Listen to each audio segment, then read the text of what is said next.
sea de inmenso provecho para que todos los participantes y todas aquellas que posteriormente accedan a la misma puedan entender la dinámica de lo que es un Estado social y democrático de derecho, que no se construye única y exclusivamente con la acción del Estado o de la parte de la administración pública, sino que necesariamente tiene que tener la conjunción de entidades de la sociedad civil que terminan siendo más flexibles y más directas para poder impactar aquellos lugares donde el Estado no puede llegar por su característica misma.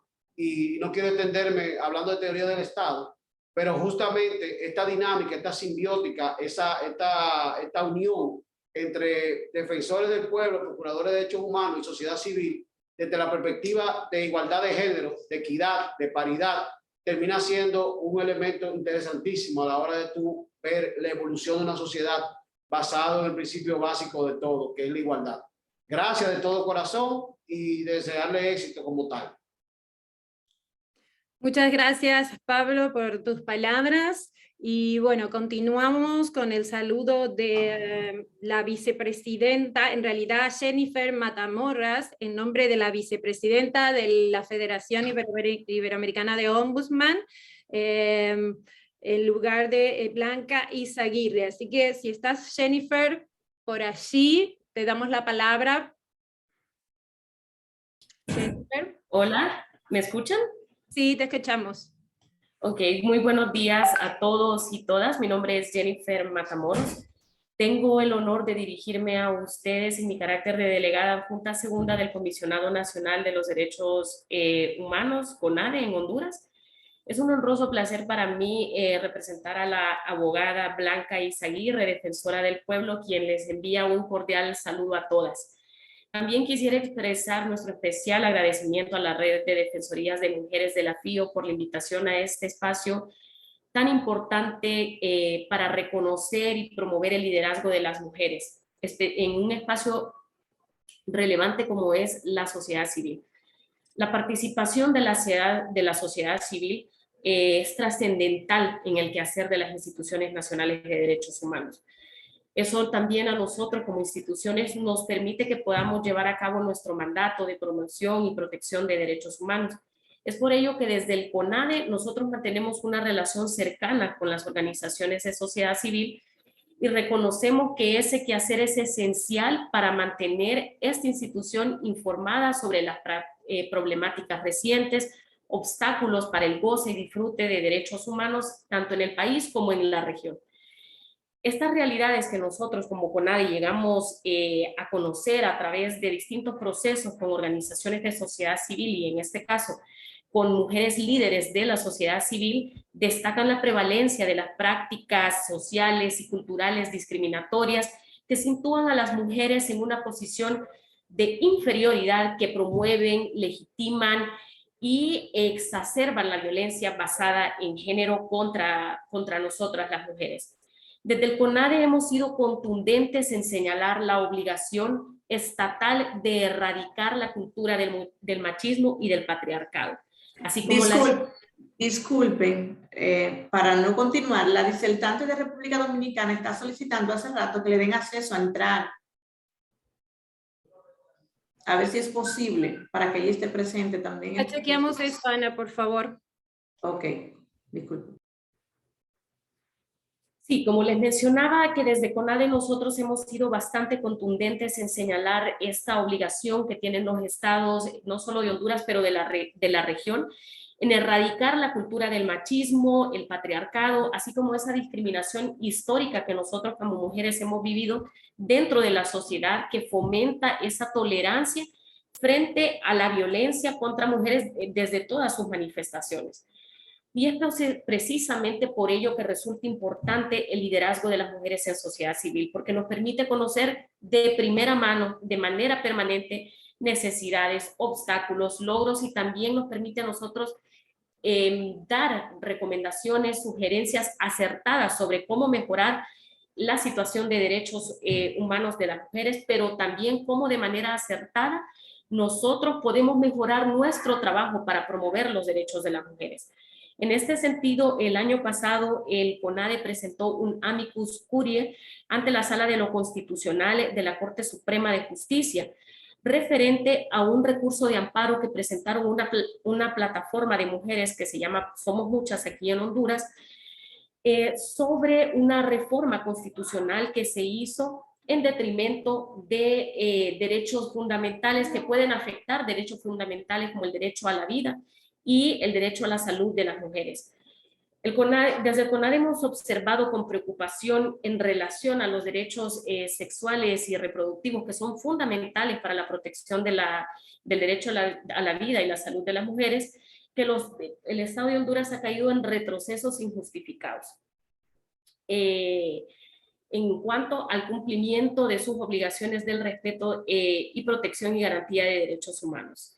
Por eso nosotros hemos sido bastante insistentes en recordar esa obligación y esa capacidad también que tienen los jueces y magistrados para incidir a partir de sus decisiones y resoluciones en subsanar cualquier retroceso. Entonces, como ustedes ven, la participación de las mujeres ha sido fundamental, trascendental en nuestro quehacer como CONADE. Esta iniciativa de un amicus curiae parte también de la exigencia y diálogo que nosotros hemos tenido con organizaciones de las mujeres. Finalmente, quisiera resaltar que estos espacios, como este webinar del día de hoy, sirven no solo para fomentar la participación de las mujeres dentro de espacios de sociedad civil, pero también en otros espacios de toma de decisión y cómo la participación de la mujer puede tener un impacto positivo en la legitimidad de nosotros como instituciones nacionales de derechos humanos. Les deseo mucho éxito en el desarrollo de este importante webinar, Mujeres Lideresas de la Sociedad Civil. Muchas gracias. Muchas gracias. Muchas gracias por tus palabras, Jennifer, por tu bienvenida, por toda esta información tan importante que acabas de dar. Y bueno, vamos con el tiempo un poco ajustado, así que voy a continuar para dar introducción y presentar a las mujeres referentes, lideresas de la sociedad civil que nos van a estar acompañando el día de hoy. ¿Okay? Un poco voy a explicar la dinámica, cómo se va a desarrollar, y va a ser de la siguiente manera. Vamos a tener 2 preguntas. Vamos a hacer la primera pregunta. Primero que nada, la presentación de todas las disertantes. Luego voy a hacer una pregunta, se va a dar la ronda de respuestas de cada una de ellas en el orden de presentación, y luego la segunda pregunta y las respuestas de cada una de ellas también en orden de presentación. ¿Ok? Bueno, si estamos bien, entonces paso a hacer las presentaciones. Bueno, desde Uruguay nos está acompañando Karina Ceballos, que es integrante del grupo de mujeres de la Coordinadora Nacional de Asentamientos y también es integrante de la Intersocial Feminista. Vive en el asentamiento Valle Edén, donde viven aproximadamente 300 familias. Trabajó 15 años en vestimenta y militó ese tiempo en el Sindicato Único de la Aguja. Hoy es estudiante de magisterio, es madre con todo lo que eso significa y también militante social. Muchas gracias, Karina, por acompañarnos. Sigo la presentación con Ana Cruz, que nos acompaña desde Honduras, que es directora de la Asociación Civil Calidad de Vida. Es feminista y es especialista en violencia contra las mujeres, y hace 26 años fundó la primera casa refugio en Honduras. Luego también nos acompaña desde España Rocío Mora, que es licenciada en Derecho de la Universidad Complutense de Madrid y es experta en trata de mujeres y niñas con fines de explotación sexual y con enfoque de derechos humanos con perspectiva de género. Es especializada en este tema y trabaja en el APRAMP, que es la organización que trabaja desde el origen para prevenir y erradicar la explotación sexual y trata de seres humanos. Desde República Dominicana nos acompaña Rosa Rita Álvarez, que es directora de MUDE, una asociación sin fines de lucro que busca contribuir a elevar la calidad de vida de las personas de escasos recursos, en especial de las mujeres.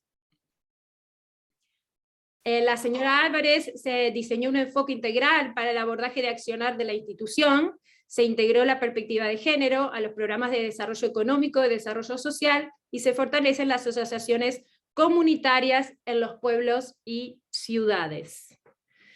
Desde Perú, para finalizar, nos acompaña Fortunata Palomino Barrios, que es lideresa social desde muy joven, es natural de Vilcayhuamán, en Ayacucho, viajó a Lima a los 14 años y actualmente vive en el distrito de Caraballo desde hace 16 años. Empezó su carrera como lideresa con sus compañeros comerciantes y en el 2014 se convirtió en miembro de la Red de Mujeres Organizadas Previniendo la Violencia de Género. En marzo, en el 2020, en plena emergencia sanitaria por el COVID, se convierte en presidenta de la Red de Ollas Comunes de Lima Metropolitana, cargo que ocupa hasta la actualidad. Bueno, bienvenidas todas, y la verdad es un honor para nuestra red, para la Red de Defensoría de Mujeres de la Federación Iberoamericana de Ombudsman, que ustedes nos estén acompañando en la mañana de hoy, en la mañana para acá para Uruguay, y en la tarde, en la noche o mañana temprano para otras zonas y localidades de Iberoamérica y del mundo. La primera pregunta que les hacemos a estas mujeres que nos acompañan el día de hoy es: ¿cómo impactó la pandemia en la militancia social que cada una de ustedes desarrolla en su territorio? Así que tienen más o menos 5 minutos para desarrollar esta respuesta, y vamos en orden que las presenté, ¿ok? Así que Karina, estarías empezando tú. Muchas gracias. Bueno, muchas gracias por la presentación, por la invitación a todas las mujeres de las defensorías. Nosotros, perdón, estoy un poco nerviosa por la actividad, me parece de un nivel que, bueno, espero poder estar a la altura. La coordinadora de asentamiento tiene antecedentes de los años 90 y en el 2018 más o menos la reactivamos con más de 30 asambleas en distintos asentamientos. El tema quiero ir un pasito antes de la pandemia, que ya veníamos hablando en Uruguay de la revolución tecnológica, y con eso voy a poner de ejemplo las cajeras en los supermercados y las trabajadoras de la vestimenta, que nos veníamos quedando sin trabajo ya desde antes, siempre primero afectando a las mujeres, ¿no? El tema del trabajo. Con el tema de la pandemia se agudizó muchísimo, no solamente desde el punto de vista del trabajo y de los ingresos y de la calidad de los trabajos, sino también en lo que tiene que ver a la cultura, al acceso a la cultura, a la educación, a la justicia, a la salud. Cerraron las policlínicas, cerraron las escuelas, o sea, cerró todo. Todo ese trabajo que no se hizo recayó en las mujeres, y en las mujeres más vulnerables. Entonces siempre nos gusta mencionar algunos colectivos, porque si bien luchamos en contra de toda la violencia basada en género en todas las clases sociales, hay algunos colectivos que somos totalmente invisibilizadas, que me gusta mencionarnos. Las mujeres afrodescendientes, las migrantes, las trabajadoras sexuales, las disidencias, las mujeres que vivimos en asentamiento, las privadas de libertad, las mujeres indígenas, las mujeres con discapacidad, la niñez y la adolescencia, y las mujeres en situación de calle. Todas estas mujeres muchas veces ni siquiera aparecemos en las estadísticas. Se armaron, según estudios de la Universidad de Uruguay, de la Universidad de la República, Uruguay, más de 700 ollas populares en la pandemia, con miles y miles, 100.000 personas pasamos a la pobreza, el 70% éramos mujeres, niñas, niños y adolescentes, que si bien hay gente que fue retomando los trabajos, en realidad para las mujeres es más difícil porque tuvimos que cambiar todo nuestro contexto. Por ejemplo, yo trabajo de los 13 al año de la pandemia, siempre trabajé, y en ese año tuve que abandonar porque al no haber escuela, tuve que cambiar mi hija de la escuela, por ejemplo. Entonces, mis horarios de estudiar también los cambio. Entonces, ahora estudio mientras ella está en la escuela. Es muy difícil retomar el tema de trabajo y poder continuar seguir estudiando, por ejemplo. No sé cómo estoy, perdón, que 5 minutos, no sabía cómo iba a ser para decir en 5 minutos. Nosotras acá, cualquier cosa me dicen, si tengo un minuto o algo, no estoy... Dale, tranquila, te queda tiempo todavía. Cuando arrancó la pandemia, armamos una olla que estuvo un mes, de lunes a lunes. Fue tremendo esa experiencia, la verdad, ver la necesidad de la olla. Nos arrancamos como bueno, vamos a hacerla entre todos, y cuando empezamos a ver que llegaba gente, increíble. Y quiero hacer un tremendo reconocimiento, no sé si lo dije, 7 de cada 10 personas que llevan adelante las ollas somos mujeres.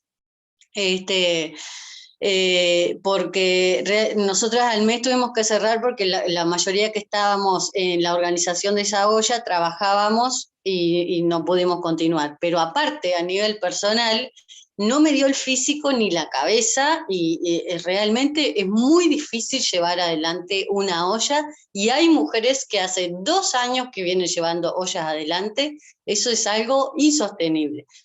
Después, una cosa más que me parece muy importante, nosotras, si bien decimos que no accedemos ni a la educación, al trabajo, ni a la cultura, ni a la justicia, ni a la salud, hacemos el énfasis desde el punto de vista de la educación, porque en las asambleas que hicimos nos decían las mujeres que no sabían leer y escribir. En algunos decían, manden audio al grupo porque no sabemos leer y escribir. Entonces, nosotras pensamos desde el punto de vista de género.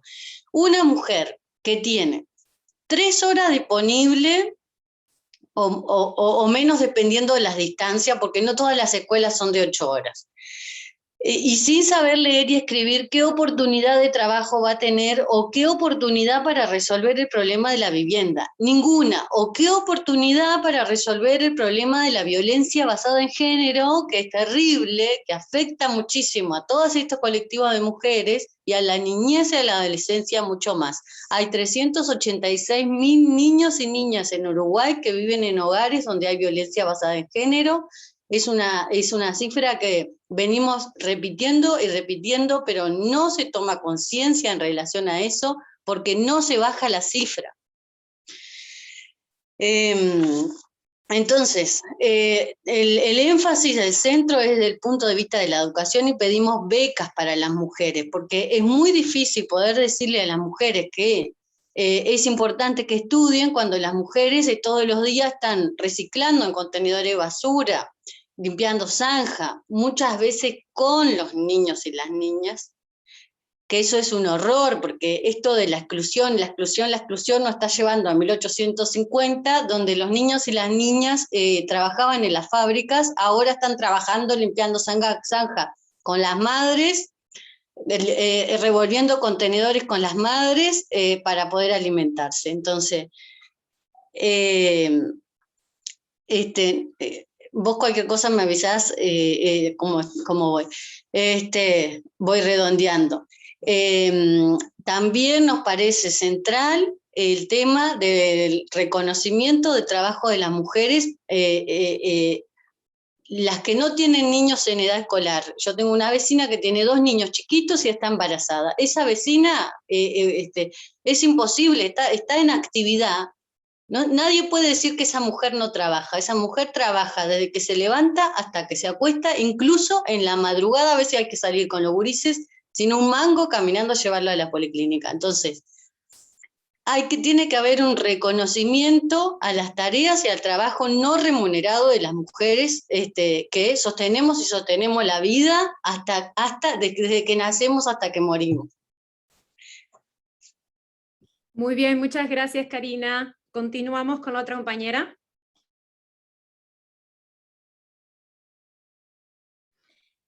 Muy buenos días, tengan todas. Muchísimas gracias por esta invitación para estar compartiendo con mujeres tan importantes de América Latina y de Europa. Pues, ¿qué significó la pandemia para mí? Significó reinvención, transformación, porque tener la vida de las mujeres en nuestras manos no es fácil. Les decía en un principio, pues, que yo manejo 3 casas refugio. Y en ese tiempo, por el confinamiento, pues, hubo un alza terrible de la violencia contra las mujeres. Eran recibidas en las casas refugio. Y pues en este estado de sitio donde no había transporte, no había muchas cosas, pues las mujeres se iban acumulando, no tenían posibilidades de salir de los refugios. Así que teníamos cada día más mujeres. Teníamos la pandemia también. Para nosotras esa reinversión fue pues, número 1, tuvimos que establecer una sala de conferencias que nosotras teníamos como una habitación de cuarentena, porque por ahí tenían que pasar las mujeres, sus hijos e hijas. No teníamos mucho equipo de bioseguridad como lo hay actualmente. Las compañeras teníamos que darles el equipo de bioseguridad y no había transporte, entonces se nos armó como un caos. Pero pensando, pues tomamos la decisión de establecer turnos para que las compañeras de pudieran estar más días atendiendo los refugios y menos posibilidades de contaminación y llevarle el virus a las mujeres que teníamos pues ahí albergadas. Entonces empezamos con turnos de una semana. Entraban un lunes, salían el lunes siguiente. Y nosotras, ¿qué decíamos? Empezamos a tocar puertas para también apoyar a las compañeras, porque las compañeras tenían que dejar sus hijas e hijos en manos de otras personas, tenían que dejar los alimentos para sus hijos. Pues finalmente conseguimos un donante que nos dio acceso para que le diéramos bonos a las compañeras. Luego la crisis se fue profundizando y tuvimos que hacer los turnos de 15 días y establecer a quienes nos remitían a las mujeres, decirles, pues, ustedes tienen que mandarles a hacer las pruebas a las mujeres, pues, no porque no las íbamos a aceptar si salían positivas, sino que para saber qué mecanismos teníamos que hacer nosotras para la intervención de estas mujeres, ya que la violencia se había incrementado. Otra de los grandes problemas que teníamos era que casi no teníamos alimentos.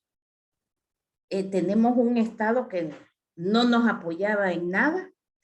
Entonces vinieron las organizaciones de mujeres y feministas y empezaron a hacer campañas para recaudar alimentos, para recaudar todo lo que era equipos de bioseguridad y muchísimas cosas, y fue una campaña muy grande. Por un lado, también se nos vino encima una sobrecarga laboral. Fue terrible, o sea, era como que en la pandemia tenés que trabajar más. Eran horas y horas de trabajo y noches también de trabajo. Y además de hacernos cargo, pues, de los cuidados. Para nosotras, desde la organización, significó un avance en elaborar nuevos protocolos de seguridad, protocolos de bioseguridad, el acompañamiento también a las compañeras, porque hubieron compañeras que se infectaron, por supuesto. Entonces eso nos daba una baja también en el personal y que teníamos que asumir, porque en un principio decíamos, hasta que no salga negativa no va a ir a trabajar, y a veces se nos iba una compañera y era un mes y todavía sin llegar a trabajar. Entonces, esa reinvención, esa transformación que tuvimos, pues dio frutos. Lo otro era empezar a utilizar las redes sociales, pues, para trabajar. Estar muchísimas horas de trabajo, yo no podía ni usar un Zoom, no podía, ¿verdad? Tuve que aprender, pedir a los donantes que nos dieran también talleres para poder utilizar las redes sociales, para que no nos boicotearan las reuniones de trabajo que teníamos, porque los hackers estaban ahí a la orden del día siempre. Entonces, pero al final todo eso se transformó en aportes para proteger la vida de las mujeres, que es lo que hacemos, ¿verdad? Porque ser defensora es un compromiso de vida. En el caso de los refugios, un compromiso para atender a las mujeres 24/7. Nosotras nunca cerramos. Cuando el gobierno estaba cerrado, nosotras sí estábamos abiertas atendiendo a las mujeres con un incremento del número de casos. Y bueno, aprendimos tanto, nos reinventamos tanto, pero acá estamos, siempre sirviendo y siguiendo adelante por las mujeres. Gracias. Muchas gracias, Ana. Continuamos con la siguiente disertante, Rocío Mora, si no me equivoco. Sí, buenas tardes a todas y a todos. Para mí es un honor estar aquí, estar entre mujeres tan importantes y de tantos países que para mí sois fuertes y referentes en la lucha contra la violencia, ¿no? Porque yo creo que muchas de las que estamos aquí somos líderes precisamente por estar al lado de las mujeres. Nosotros como APRAN, yo como una asociación que presta todos sus apoyos a la lucha contra la explotación, contra la violencia y contra la trata de seres humanos, mayoritariamente, como saben ustedes, mujeres y niñas. Para mí es un honor hoy estar entre gente y sobre todo dar las gracias a la red de defensorías de la mujer, a FIO. ¿Por qué? Porque yo creo que esto lo que nos hace es trabajar en red, trabajar unidas y sobre todo no dejar en el camino sobre todo a ninguna mujer ni a ninguna niña, que muchas veces es lo que nos pasa a asociaciones que estamos 24 horas al lado de las supervivientes de la trata. Nos caracterizamos porque dentro de nuestra organización, que ya data de 1985, porque queremos conocer la realidad de la violencia. Nosotros la prostitución la consideramos como una forma de violencia contra las mujeres y así lo hemos dicho en todos los lugares donde hemos ido. También nuestra organización centra sus actividades no solo en proteger a las mujeres, sino en poderlas rescatar y que tengan una vida libre, en libertad y en dignidad. Esa asistencia integral con distintos programas enfocados a distintas acciones para dar alternativas no solo a las mujeres y a las niñas que rescatamos en polígonos industriales, en pisos particulares y en clubs de carretera, lo que nos ha dado lugar es que se ha incrementado muchísimo más cuando estamos hablando de COVID, cuando de repente aparece esta crisis sanitaria que para nosotros indudablemente es una situación inédita. Imagínense lo que supone para nuestro trabajo diario, que es un trabajo proactivo de búsqueda activa de aquellas mujeres que están totalmente invisibilizadas porque a las mafias, a los proxenetas y a los puteros les interesa tener a esas mujeres invisibilizadas como materia prima fácil para poder sacar el máximo rendimiento. Imagínense cómo se buscan en plena pandemia la posibilidad de invisibilizarlas muchísimo más. Y no solo invisibilizarlas, sino que si su situación, sobre todo sanitaria, haga que no las podamos encontrar. Si nosotros normalmente en un lugar atendíamos a una media de 280 mujeres, habíamos perdido casi el 70% de nuestras intervenciones, porque esas mafias, esos proxenetas y esos demandantes de sexo de pago que nosotros llamamos puteros, no hacían más que invisibilizarlas para seguir aprovechándose y sacando el máximo rendimiento de estas mujeres.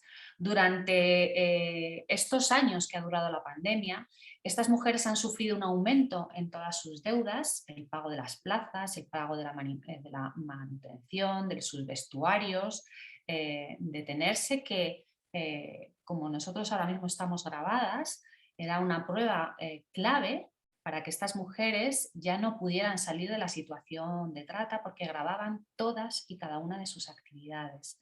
Hubo un crecimiento absoluto, y así lo manifestamos en todos los medios de comunicación, un crecimiento de la violencia física y psicológica. Hubo un mayor aislamiento de las mujeres. Nosotros que a diario podíamos conversar con ellas, llegar a los lugares donde las tenían esclavizadas a través de supervivientes, notábamos que cada vez era menos la comunicación que teníamos, mucho menos la presencia, y que estaban trasladando a todas las mujeres, puesto que había un estado de alarma, las estaban invisibilizando muchísimo más y sacándola de los sitios céntricos para invisibilizarlas a las afueras de los lugares. Y por supuesto hubo un aumento en riesgos no solo de carácter de enfermedades como son las infecciones de transmisión sexual, sino básicamente muchísimas mujeres se encontraban con claros síntomas de tener el coronavirus y no poder acceder a ningún centro sanitario. Pero es que además todos los protocolos de actuación para la salida de estas mujeres y para la protección en nuestros recursos se veía imposibilitada porque tuvimos que pedir al Estado español la posibilidad de que todos nuestros recursos, todas nuestras mujeres, todos nuestros equipos pudieran hacer el trabajo que a diario hacían. De hecho, hubo claramente un apoyo por parte del Estado, un apoyo porque se lleva a cabo un plan de contingencia con 6 medidas muy adecuadas a todo lo que estábamos pidiendo como APRAN, como asociación, que no llegábamos a todas estas mujeres. Les puedo contar que nosotros perdimos el contacto del 73% de las mujeres que a diario estábamos atendiendo. Y sobre todo lo que pudimos es mantener a través de estas supervivientes el contacto telefónico y el contacto visual cuando este plan de contingencia se lleva a cabo. Este plan de contingencia lleva a cabo 6 medidas, de las cuales 2 de ellas eran el ingreso mínimo vital y las alternativas habitacionales. ¿Por qué estas 2 medidas? En primer lugar, porque las mujeres se encontraban abandonadas en los lugares donde habían sido explotadas y porque de alguna manera no se les estaba dando ningún tipo de atención. Estaban en una situación de vulnerabilidad absoluta y no tenían que pasar a nuestras casas de protección, pero sí tenían que pasar a esas alternativas habitacionales para poder dar cobertura y seguir atendiendo a una situación de completa dificultad y violencia que cada día ejercían sus mafias. Por otro lado, creo que nos convertimos una vez más en un centro de referencia para las mujeres y también tuvimos que atender a todo el territorio nacional y a todas las mujeres que nos llamaban a nuestro teléfono 24 horas, que dio atención a casi 2.000 llamadas de emergencia durante ese periodo, un 30% más de todas las atenciones que nosotros hicimos. Además, les puedo decir que también cambiaron todas nuestras atenciones en los servicios de nuestras unidades móviles que dieron cobertura y asesoraron a un total de 10.000 personas. Además, pudimos proteger a más de 500 personas en nuestros alojamientos de protección y no paramos. Eso es lo que le hemos dicho en todo momento. La sociedad civil, ante esta clara crisis que fue fuerte para todos nosotros como ciudadanas, también hemos puesto sobre la mesa todo el trabajo que hemos hecho y el agradecimiento absoluto a todos nuestros equipos, sobre todo a aquellas mujeres supervivientes de la trata que hoy forman parte de nuestro equipo y que en este periodo de pandemia no han dejado de trabajar para rescatar a estas mujeres. Creo que esto ha dado luz para que todas y todos en las administraciones y en las políticas públicas y privadas podamos tener muy claro que cada vez más necesitamos esas políticas públicas que den cobertura a mujeres que se encuentran en una grave vulneración de derechos fundamentales. Muchas gracias. Muchas gracias. Pasamos entonces a la próxima disertante, Rosa. Si estás por allí. Sí, aquí estoy. Muy buenos días. Quisiera pues agradecer a Pablo Ulloa, defensor del pueblo en República Dominicana, y presidente de la Federación Iberoamericana de Ombudsman, por la gentil invitación a participar en el presente webinar internacional. También un saludo pues a las representantes de FIO y de la Red de Defensoría de las Mujeres, a las colegas lideresas de la sociedad civil que están aquí compartiendo este seminario, como a todas y todos los participantes. La pandemia del COVID-19 provocó una crisis multidimensional que afectó a la población mundial. Sus efectos más dramáticos se expresan en las mujeres y en las niñas, retrocediendo así los avances y el progreso que ellas iban alcanzando en derechos, empoderamiento y desarrollo. En República Dominicana fue común escuchar a muchas mujeres decir que el estrés y el agotamiento físico y psicológico las estaban afectando sobremanera, no solo por la incertidumbre que provocaba la enfermedad y sus riesgos, sino también porque tenían que asumir el acompañamiento educativo de hijos e hijas en la nueva modalidad escolar, enfrentar dificultades con las herramientas digitales, el aumento de las agresiones intrafamiliares y sobre todo el incremento en las tareas de cuidados y las horas trabajadas en el hogar. Es un hecho conocido y estudiado además que la pandemia afectó de manera diferenciada y a su desfavor a las mujeres, tanto en las economías como en su salud. Lo confirman datos obtenidos del Banco Central de la República Dominicana, la Oficina Nacional de Estadísticas, el Ministerio de Economía, Fondo Micro, Procuraduría General de la República, el PND y ONU Mujeres. Entre esos datos que vamos a mencionar es, primero, la pobreza fue mayor entre las mujeres, 24.6%. La pobreza general en el país aumentó a 23.4% en el 2020, mientras en el se situaba en el 2019 en 21%.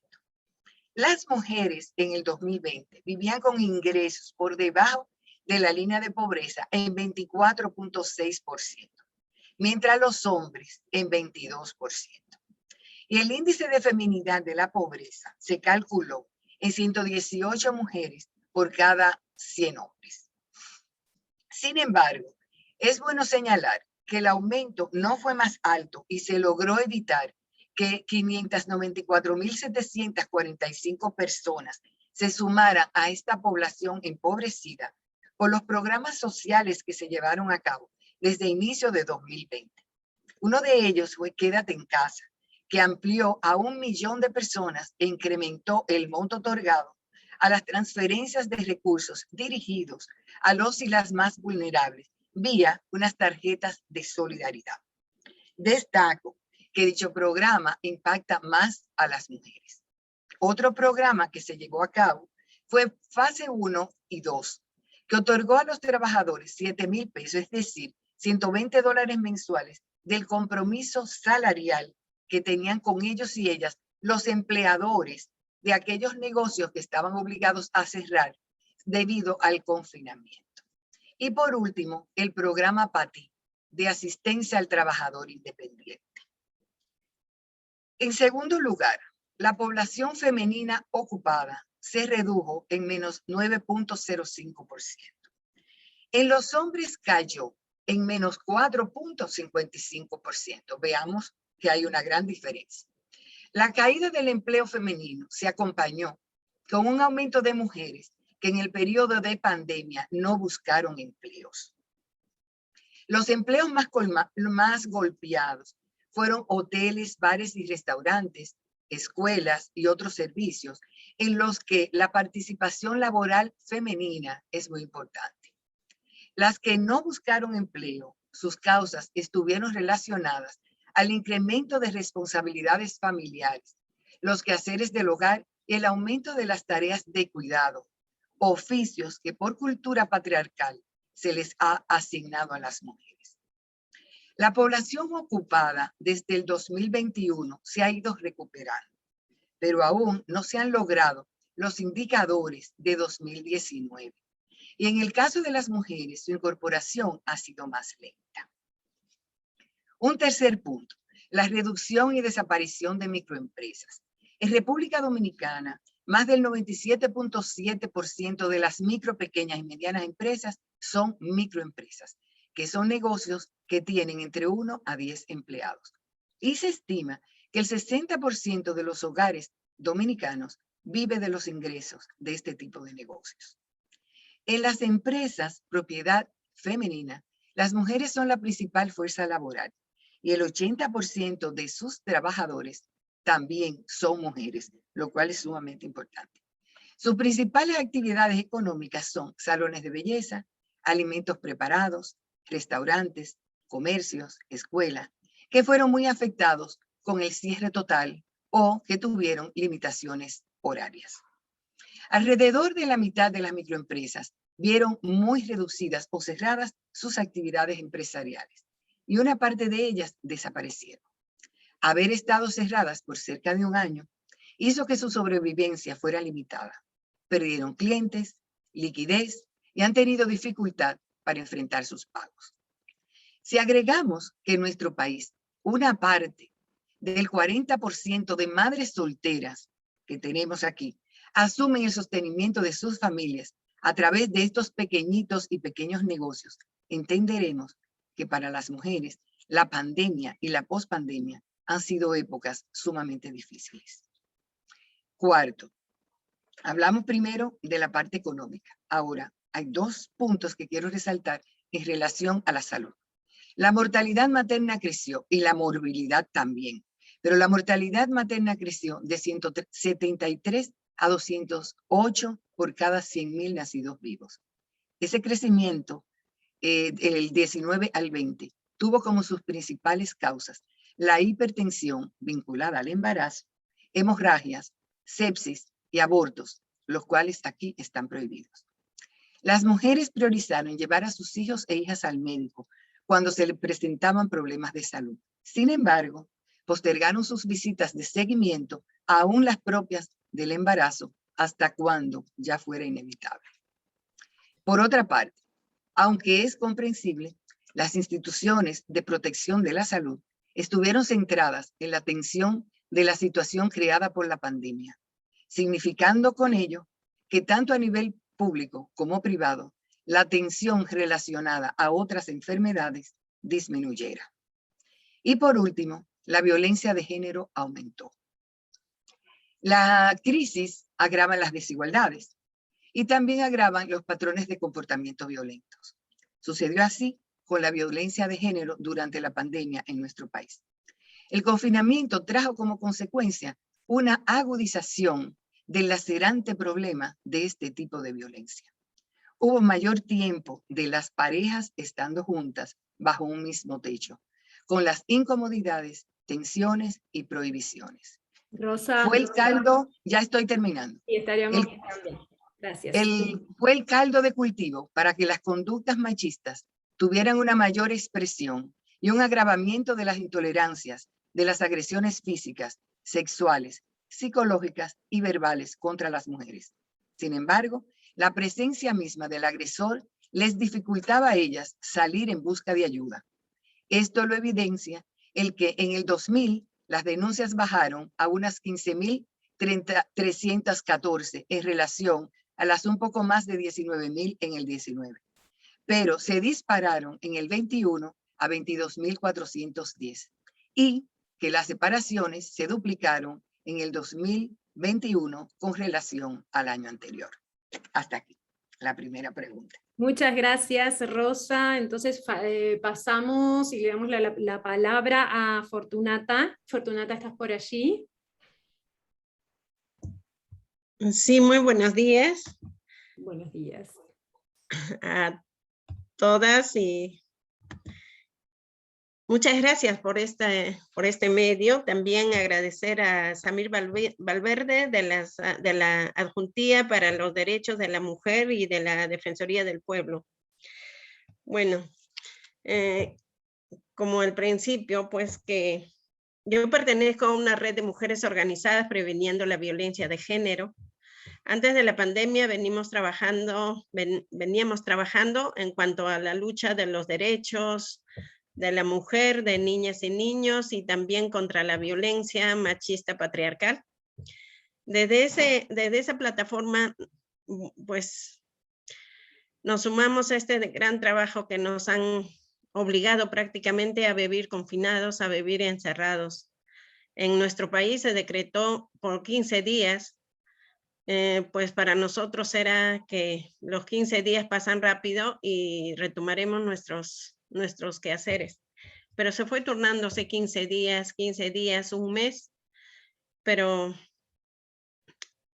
también existen la informalidad en nuestro país, pues los trabajos eran precarios, informales, y esos trabajos se tornaron ya un trabajo perdido, porque para el Estado pues no había ese trato digno a estas mujeres que trabajaban día a día en las calles vendiendo comidas, vendiendo productos de primera necesidad. No tienen seguro, no tienen un ingreso semanal, ¿no? Y entonces ellas traen día a día. Todo eso se tornó insuficiente. Y veíamos que todo estaba cerrado, se cerró lo que eran programas sociales, vasos de leche, comedores, las postas médicas, las parroquias. ¿Y qué hacíamos nosotros? Como organización teníamos que hacer frente a esta pandemia, también la necesidad alimentaria. Empezamos primeramente organizándonos como señal de la emergencia. Teníamos que poner las banderas blancas en las zonas más altas donde no existen agua ni luz, y para empezar nos decía que hay que lavarnos las manos cada 20 minutos por 5 minutos con abundante agua y jabón. Era una burla prácticamente, porque el 78% de los peruanos que viven en las zonas periféricas, en las zonas más empobrecidas, no contaban ni con agua ni con desagüe, y el agua que compramos pues es un líquido elemental para nosotros muy valioso, porque si no hay agua no hay vida ni salud. Y entonces por esa razón empezamos poniendo en las redes sociales, primero para que el gobierno pudiera hacer un convenio con el Ministerio de Vivienda, SEDAPAL y las municipalidades distritales, hicieran un convenio para que el agua sea repartido gratuitamente. Se logró, y desde ese entonces empezamos con una olla común, como decía una de mis compañeras. Pues esa olla común empezó con 20, pero el día que se empezó a repartir, veíamos que bajaban de los cerros con sus ollas, y el alimento no se le puede negar. Al día siguiente empezamos cocinando para 100, terminamos ya sacando cálculos para 200, poniendo nuestras banderas en las redes, y se sumaron también a ese trabajo la Agenda Mujer, Flora Tristán, y otras organizaciones feministas, porque como dice, pues el hambre tiene rostro de mujer, y el trabajo que hacemos también es un trabajo mancomunado. Se sumaron hombres y mujeres, jóvenes que nunca en su vida habían pelado papas, habían cargado leñas. En nuestro país, en el Perú, lo único que hemos conseguido gratuitamente ha sido leñas en las zonas altas donde habían casas que estaban abandonadas, que ya no venían los dueños. Esas casas pagaron también el plato que decimos nosotros, ¿no? Porque teníamos que sacar esas leñas, los troncos, para poder cocinar. Así empezamos organizándonos para llegar como Red de Ollas Comunes de Lima Metropolitana. Soy presidenta de las 2.447 ollas comunes. Pues desde ahí empezamos a proponer también nuestras ideas, nuestras problemáticas. En ese entonces, gracias a la Mesa de Seguridad Alimentaria que nos acogió, y nos convertimos en Red de Lima Metropolitana. Y empezamos pues emitiendo documentos al presidente para que nos dieran los presupuestos que no estaban utilizando, que dieran a las ollas comunes. Pues como las ollas comunes no tenían un código, no nos podían dar el presupuesto, que hasta el día de hoy no tenemos un presupuesto. Son unos presupuestos que nos asignan esporádicamente, restantes de los proyectos que no han sido ejecutados, de programas que no han sido ejecutados, y los restantes nos asignan. Pero hoy en día seguimos luchando para que estas ollas tengan un presupuesto.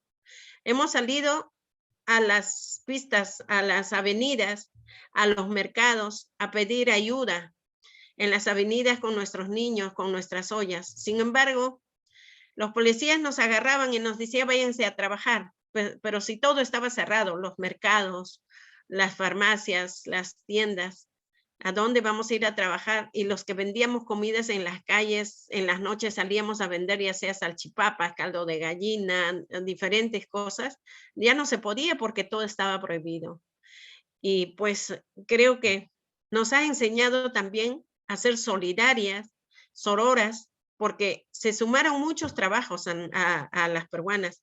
En ese entonces empezamos a también ser como profesoras, porque desde la casa teníamos que enseñar a nuestros hijos. Los que tenían celulares podíamos enseñar a aprender, como decimos acá, a cocachos aprendimos quizás a manejar el Zoom, porque hasta ese entonces no sabíamos qué cosa era el Zoom, era muy remoto para nosotros.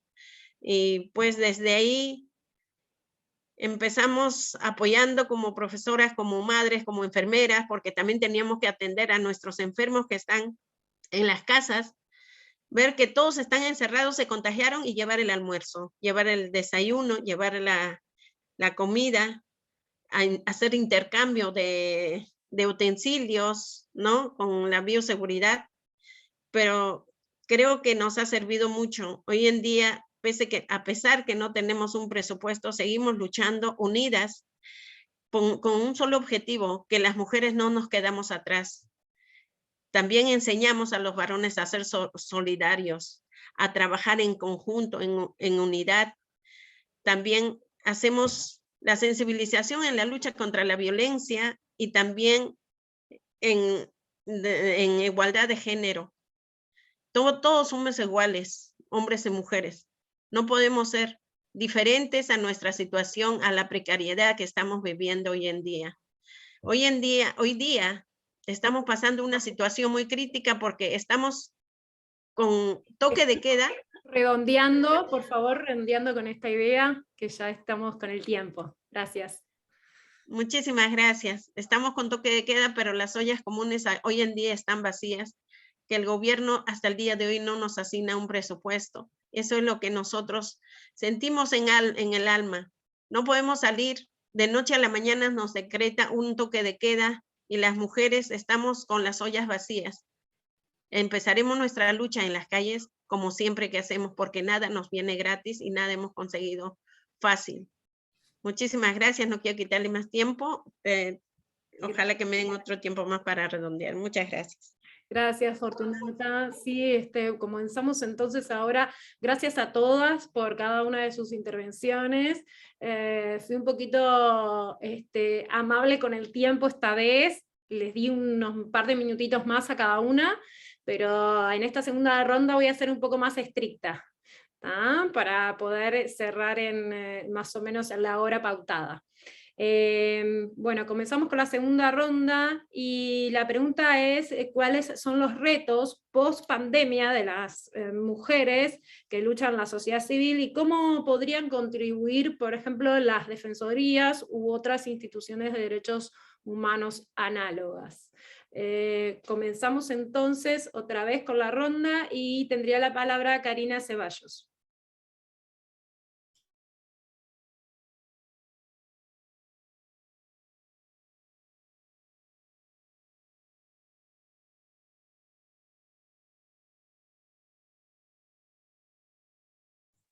Karina, ¿estás por ahí? Estaba en silencio, perdón, estaba hablando en silencio. Perfecto, comenzamos. Bien. Pienso que tenemos que seguir luchando y profundizando nuestras plataformas de la sociedad civil, del feminismo, de las organizaciones sociales, sindicales, etcétera. Por ejemplo, una de las reivindicaciones que estuvo planteada, que sabemos que en algunos países se implementó, fue la posibilidad de una renta básica universal, o por lo menos de emergencia, en el caso de la pandemia y hasta que podamos estar todas y todos en igualdad de condiciones, o sea, en igualdad antes de los efectos de la pandemia. Después nosotras también, no sé si lo mencioné, pero me gustaría repetirlo, planteábamos mesas interinstitucionales de políticas sociales, porque como decíamos, que no es solo un problema de vivienda, el problema de los asentamientos, entonces tiene que haber estas mesas en todos los territorios con la participación de las vecinas y los vecinos, y está bueno que todas las organizaciones e instituciones que entiendan que estas propuestas son valiosas, también las impulsemos en todos los espacios que podamos.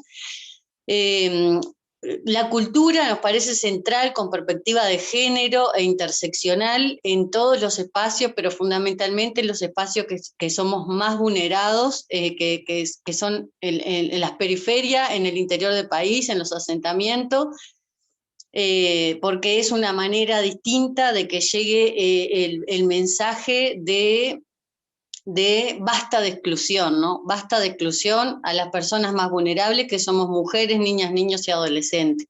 El tema de la independencia económica de las mujeres me parece central a través de becas, a través de reparación, a través de trabajo no remunerado y o la renta básica, como decía al principio. El tema de educación sexual integral en todo el sistema educativo es muy importante por el tema del abuso sexual que hay a niños, niñas y adolescentes. En Uruguay en 2019 todos los prestadores de salud reportaban un caso de violencia sexual por día y el 90% de los abusadores son hombres, varones integrantes de la familia. Presupuesto para la ley 19.580, medidas para revertir el deterioro policial. También mencionar, que era de la pregunta anterior, que cerraron todos los programas sociales, como por ejemplo los OCAT, que los defendíamos mucho, y me parece que es un objetivo también tiene que ser recuperar los programas sociales que identificamos como útiles para estas poblaciones. El tema de las niñas menores de 15 años que quedan embarazadas y nadie investiga por qué quedan embarazadas, generalmente son producto de violación, de abuso sexual. Y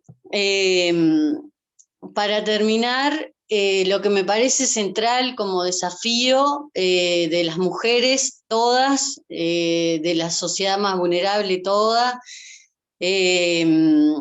es unirnos, fortalecernos, hacer redes, entramados y no dejarnos, ya sabemos que no estamos solas, pero tratar de llegar a todas esas mujeres, aquellas que tienen 4, 5, 10 chiquilines que no pueden salir de la casa, también llegar a ellas y eso, seguir profundizando la sororidad, la solidaridad, el entramado, el fortalecimiento entre nosotras en todo el país, en todos los departamentos y en todos los rincones, también adentro de los asentamientos, que parece que fuéramos un estado aparte, que nadie entra por múltiples razones, pero bueno, está. Otro día las discutiremos.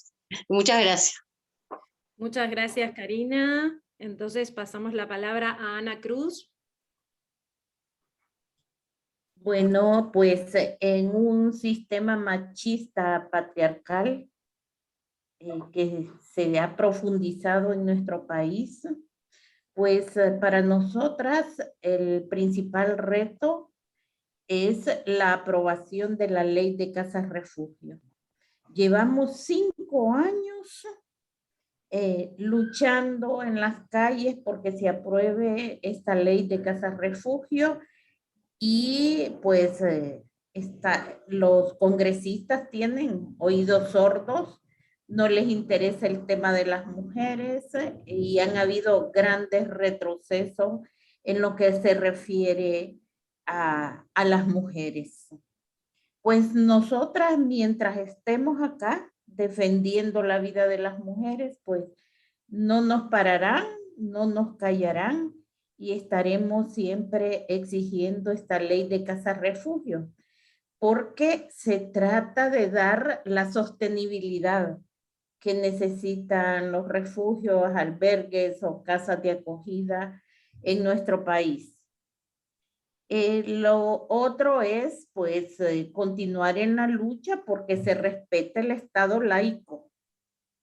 En Honduras se ha profundizado, ya lo decía, pues, la representante, la abogada Jennifer Matamoros, que acompañaron con un amigo Curi, ¿verdad? A una plataforma, pues, también. Lo insólito es que ahorita hay una nueva presidenta o un nuevo gobierno y en el 8 de marzo, Día de la Mujer, en el Congreso Nacional, que ahí estábamos las organizaciones de mujeres, se nos pidió ponernos de pie para orar en el Congreso Nacional. O sea, es insólito y es un gran reto para las mujeres de Honduras. Lo otro es los altos índices de impunidad referente a las violencias contra las mujeres. En el caso de los femicidios tenemos un 96% de impunidad y estamos en la Comisión de Investigación de Muertes Violentas de Mujeres y Femicidios y desde ahí estamos llevando esa voz por las que ya no están, ¿verdad? Necesitamos, y ese es uno de los grandes retos que tenemos, igual el incremento de la criminalización de las defensoras. Las defensoras estamos más amenazadas ahora que antes de la pandemia. No sé, creemos que se ha exacerbado demasiado esto. En el caso de nuestra organización, hemos sido vulneradas 2 veces ya, bueno, de septiembre a la fecha, 2 veces, y ahí hemos recibido el apoyo del CONADE, pues acá en Honduras. Entonces, para nosotras, todo esto viene de este sistema machista patriarcal, pues.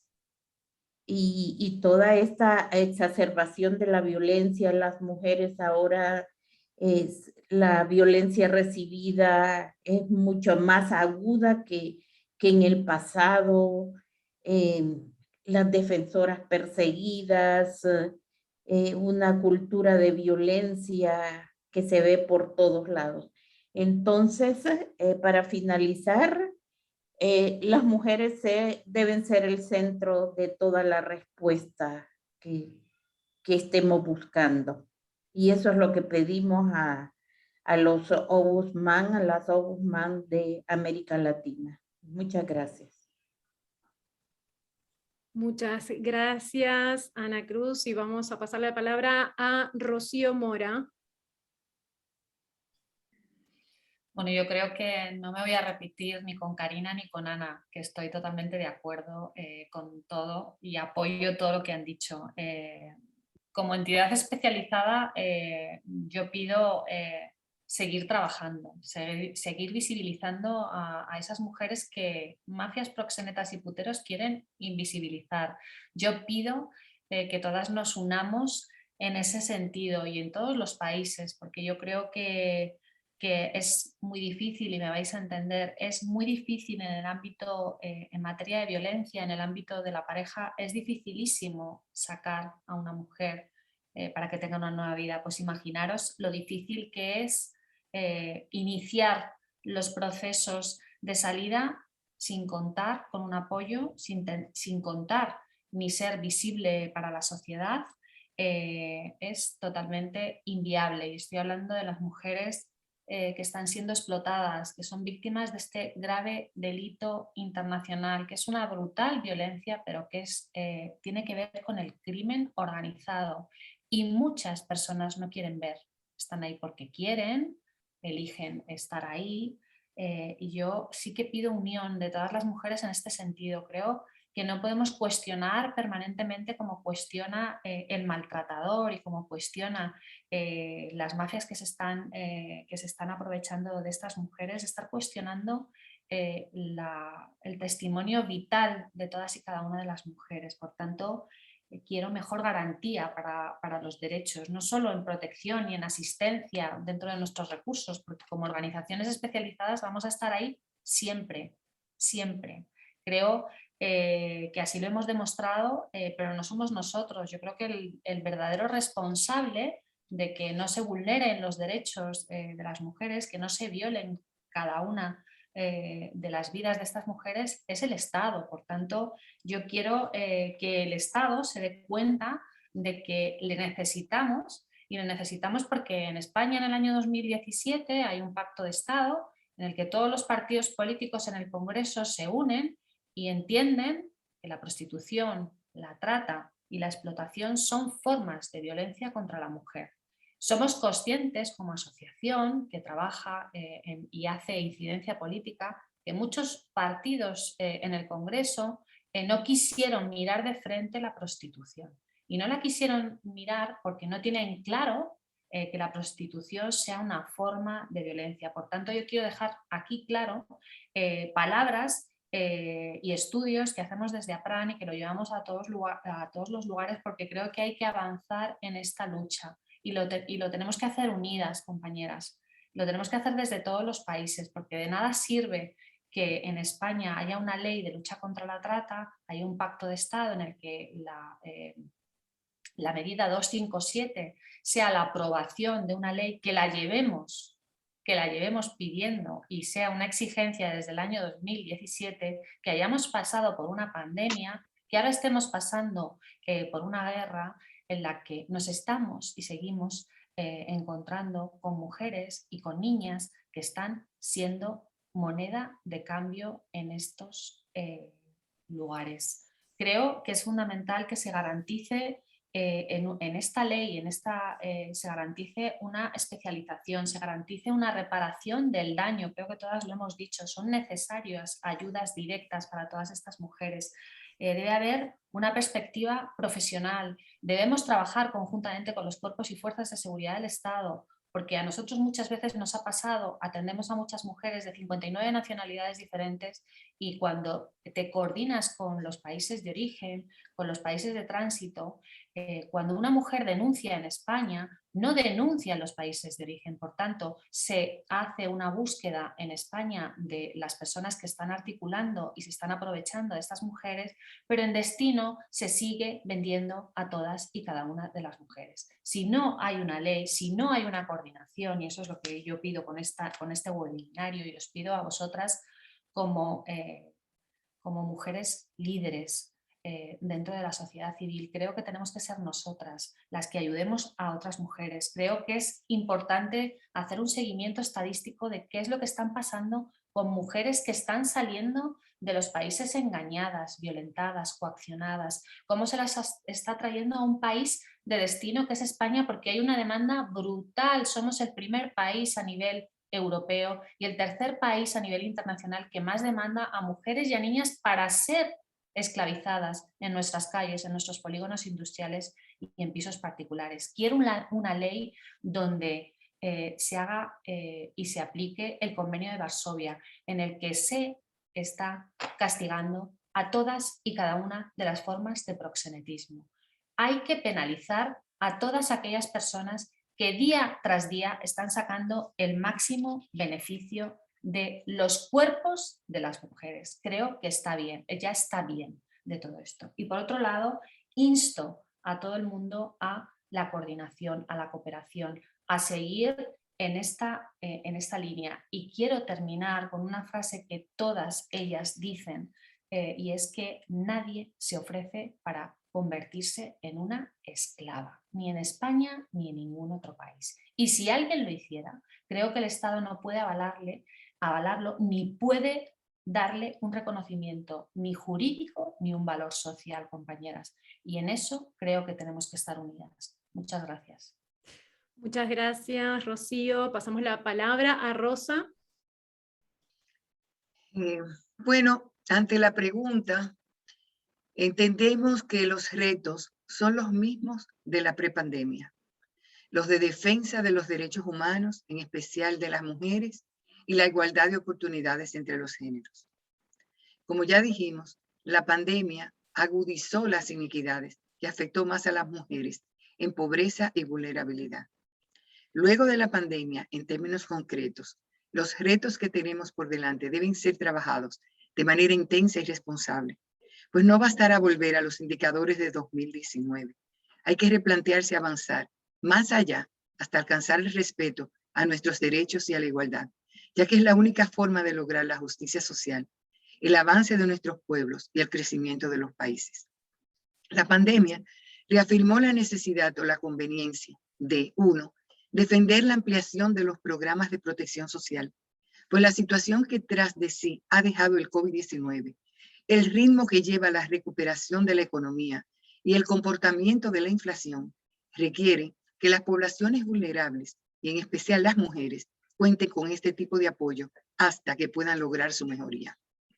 Segundo, incentivar y ofrecer programas de alfabetización digital, manejo de redes y la conectividad necesarias para disminuir las brechas digitales, tanto de género como en las áreas rurales, urbanas y suburbanas. Negocios que pudieron reciclarse durante la pandemia lo lograron gracias a la tecnología de la comunicación y al uso de las plataformas digitales gratuitas. Tercero, apoyar y capitalizar a las microempresas tomando en cuenta el sector económico al cual pertenecen, pues unos fueron más afectados que otros, como también al consumo de su clientela, lo cual está ligado a la recuperación económica en general. Cuarto, actualizar la ley de violencia intrafamiliar para respaldar y fortalecer la prevención y la protección a las víctimas y sobrevivientes y categorizar los feminicidios, entre otros. Aunque es válido señalar que la ley vigente, que ya tiene 25 años, ha sido de gran respaldo, en especial por haber convertido la violencia intrafamiliar de ser competencia y responsabilidad privada a ser de carácter público. Un importante reto, sin embargo, relacionado es continuar ampliando los programas de información, sensibilización y concienciación contra la violencia de género, intensificar la promoción de las líneas de auxilio, aumentar los servicios de atención y fortalecer las instituciones garantes de derecho. Quinto, Promover la elaboración en el país de una propuesta de ley sobre cuidados, para lo cual sugiero como referencia la Ley Modelo Interamericana de Cuidados de la Comisión Interamericana de Mujeres, CIM-OEA, y la Unión Europea. Esta ley modelo considera, para mí muy importante, los cuidados como un derecho, como parte de las cadenas de valor, de los sistemas de protección social. Concibe los cuidados con corresponsabilidad de actores estratégicos como el Estado, la empresa, la sociedad civil, la comunidad, la participación de los hombres y como eje transversal de las políticas de recuperación y crecimiento. Mientras esta se aprueba, los gobiernos, empresas, asociaciones sin fines de lucro y donantes deben dar prioridad a desarrollar programas y acciones que faciliten la creación de instancias que desarrollen servicios relacionados a estas tareas con niños, niñas y adultos mayores. Se generarían más empleos femeninos y otras mujeres podrían incorporarse al mercado laboral y microempresarial. Sexto, seguir fortaleciendo los trabajos a favor de los cambios culturales necesarios para erradicar el sistema patriarcal, promotor del no cumplimiento de los derechos humanos, en especial de las mujeres. Y séptimo, aumentar los compromisos de los sectores empleadores para contratar con sentido de paridad a hombres y mujeres y al pago igual por el mismo trabajo. Entiendo que las alianzas con las defensorías son sumamente importantes y necesarias, ya que en su rol está la defensa de los derechos y el atender el reclamo en su cumplimiento. Saludo el interés especial que se ha puesto a favor de las mujeres y en nombre de Mujeres en Desarrollo Dominicana y del mío propio, les expreso que al tener tantas coincidencias, pueden contar con nuestra apertura y con nuestra disposición para seguir empujando juntos y juntas y en alianzas las mejores causas en la sociedad. Muchísimas gracias. Muchas gracias, Rosa. Pasamos la palabra ahora entonces a Fortunata.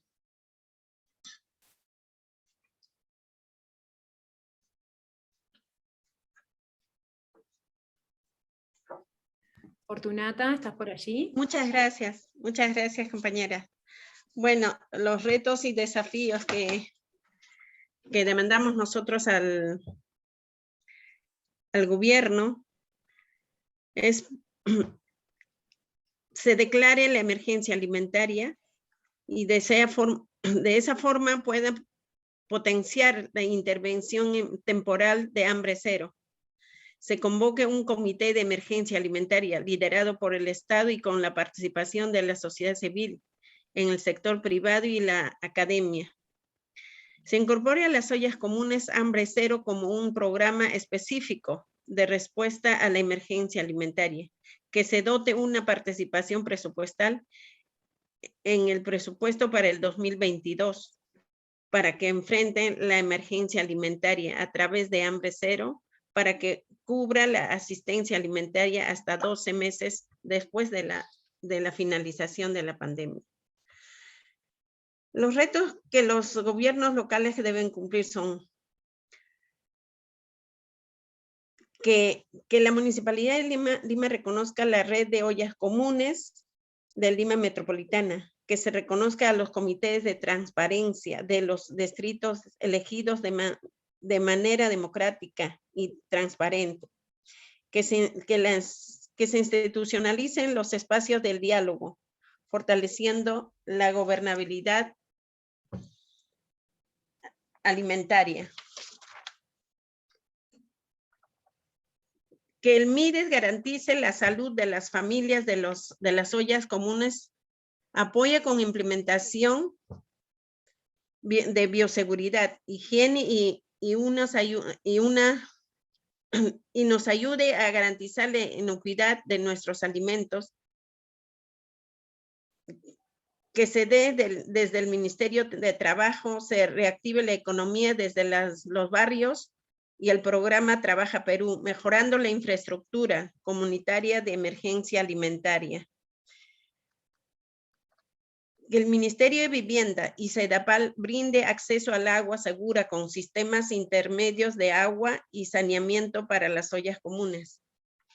8. Que el Ministerio de la Producción continúe articulando con las ollas comunes programa A Comer Pescado.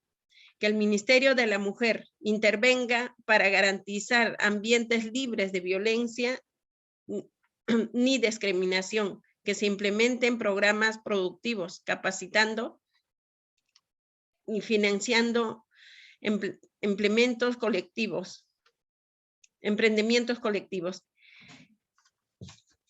Son las demandas que nosotros hemos presentado a las instituciones, pero sin embargo, todavía no se ven los resultados.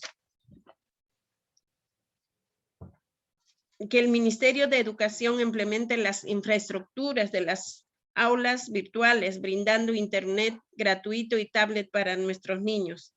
Que desde el MINDAGRE se promuevan las compras estatales a los agricultores familiares, apoye con mercado itinerante para garantizar alimentación saludable y nutritiva a las ollas comunes, promoviendo con otras instituciones.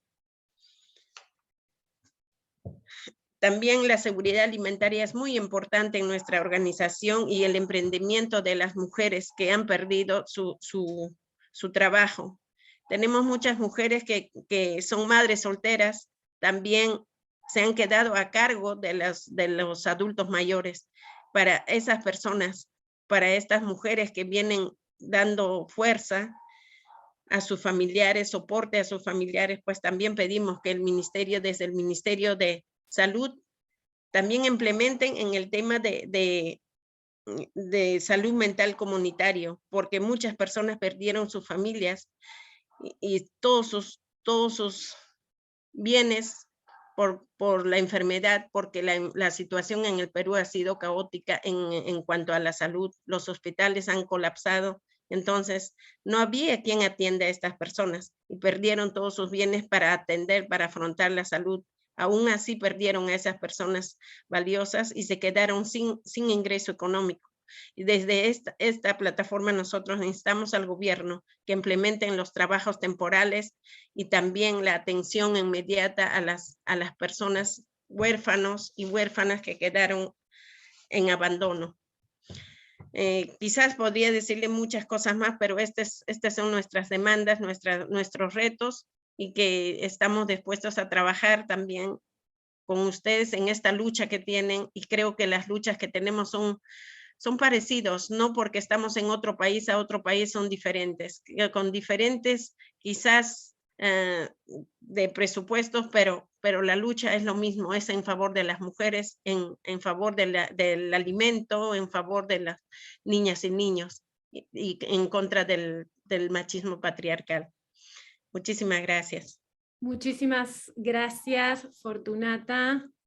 Bueno, muchas gracias a todas por su participación, la verdad, muy, muy valiosa. Estamos un poco pasadas de tiempo de finalización, pero anduvimos bastante bien, ¿eh? Para el tema que teníamos que abordar, que realmente es un tema bastante difícil, bastante profundo, y la verdad que nos quedaríamos horas intercambiando con cada una de ustedes desde cada una de sus experiencias, que es muy, la verdad, muy valiosa. Yo tomé algunos apuntes, pero realmente no quiero detenerlas aquí por más tiempo, que cada una ya tenemos que abordar nuestras propias tareas, como decimos acá. La sustentabilidad de la vida recae y sigue recayendo sobre las manos y sobre el tiempo de las mujeres.